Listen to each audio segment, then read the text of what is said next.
So there are these two essential things that must be completely understood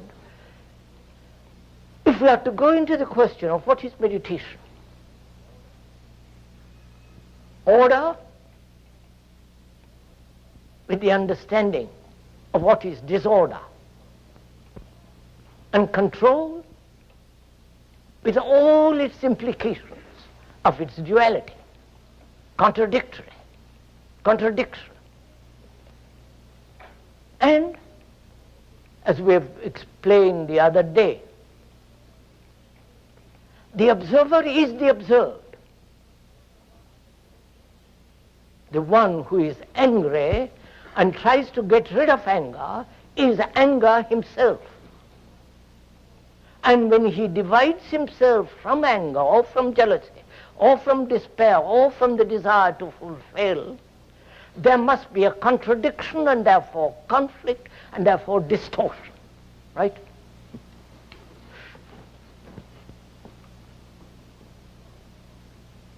This is the foundation. And without this, really you cannot possibly know what meditation is. Don't fool yourself by all the books they write about meditation, all the people that come to tell you how to meditate, or the groups that are formed in order to meditate. Because you see, if there is no virtue, which is order, there must be distortion. The mind must live in contradiction, in effort. And how can such a mind know or aware of the whole implication of what meditation is?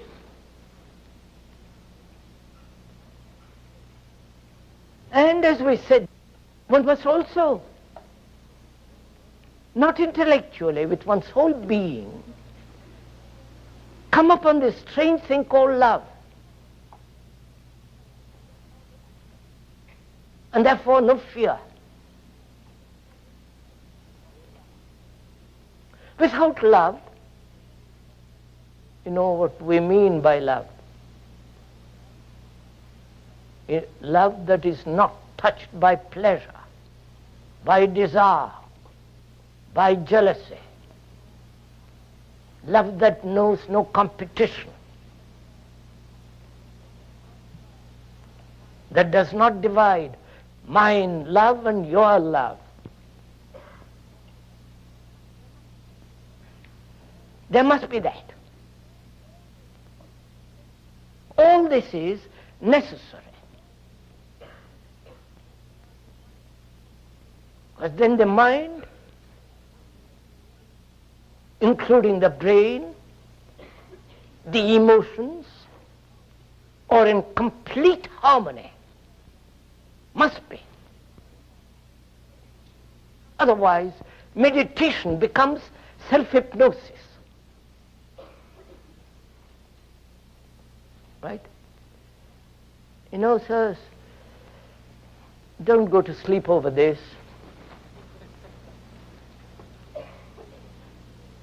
Because as we said, we are communicating with each other, which means we are sharing together. We are journeying together. You're not left behind for someone else to go ahead. Either we are going together or not at all. Which means you must have worked during this week very hard to find out your own activities of the mind, how it functions,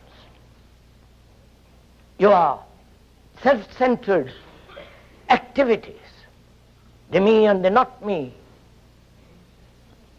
You must have been quite familiar with yourself and all the tricks that the mind plays upon itself, the illusions and the delusions, the image and the imagination that one has. And the romantic ideas Because a mind that is capable of sentimentality is incapable of love. Because sentiment breeds cruelty, brutality, violence, not love.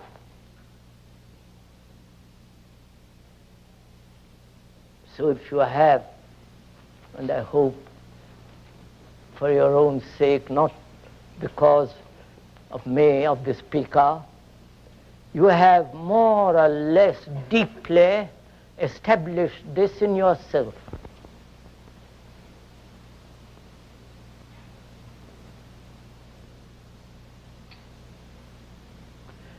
Which is quite an arduous, demanding tremendous inward discipline.